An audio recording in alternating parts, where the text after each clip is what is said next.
Would you be brave enough, Michael, to say that the ruble has for now found a floor? I mean, for 3 days now, it's been around 60 to the dollar. Would you be brave enough to say that or not? I think, yes, I mean, you can sort of say that probably through the sort of the Christmas period, that we will see a phase of relative stabilisation. Still will be sort of volatile.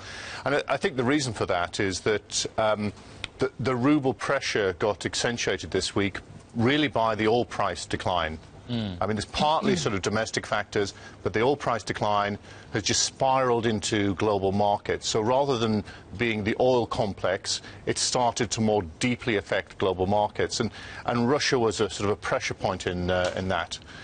So I think we can see some stabilisation, both from the interest rate hike, but then also particularly the package of measures for the financial system, which actually ease mark-to-market and will provide some relief into the new year.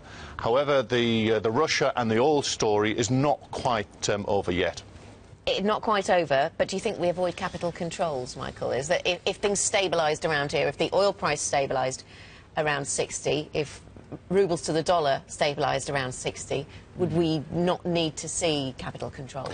In the Russian case, I think it's quite difficult because the outflows are predominantly on sort of Russian fears that they could have some money expropriated. So higher interest rates don't really sort of, you know, stop the flow, because it's driven by a desire to preserve wealth. What does sort of potentially slow the flow is if Europe actually backtracks a little bit on sanctions, and then that actually calms the situation. So that's actually quite interesting in terms of what happened at the EU Heads of State Summit yesterday, particularly Hollande's charm offensive. Tell me what's different between now and 1998. A lot of stories are rising up, you know, reflecting back on the decline in the ruble and the prospect, or not the prospect, but mentioning the word default. Myth or reality? I think it's an inevitable reality in terms of some parts of the corporate sector. The larger corporates, unlikely. The sovereign, unlikely. I think the thing that is different this time around is there's still a very large war chest in terms of foreign exchange reserves. And although they've actually used a portion of that, there's still a very large amount that is still left, and that provides sort of underpinning. And if you do see sort of some movement by Holland and by Europe, that could calm the situation somewhat. Ultimately, though, you know, the crucial thing that we need to watch for next year is whether OPEC and non-OPEC countries, including Russia, can produce some kind of production cut.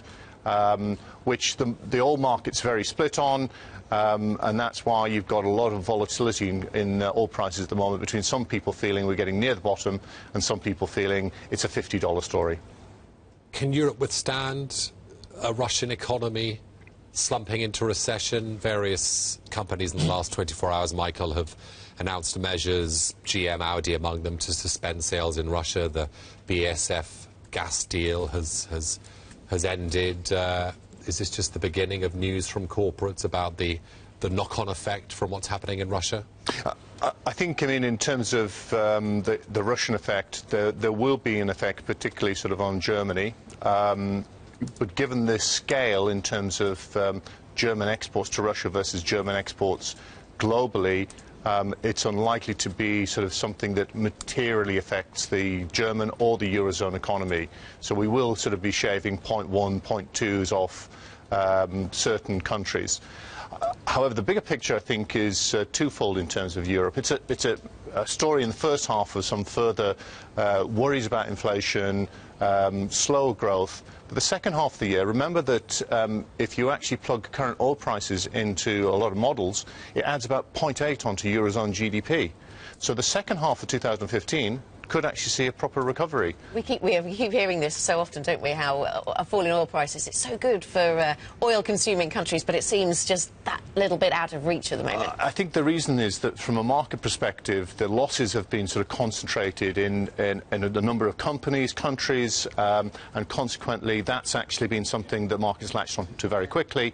The more dispersed impact will be seen, and we need to watch for that next year.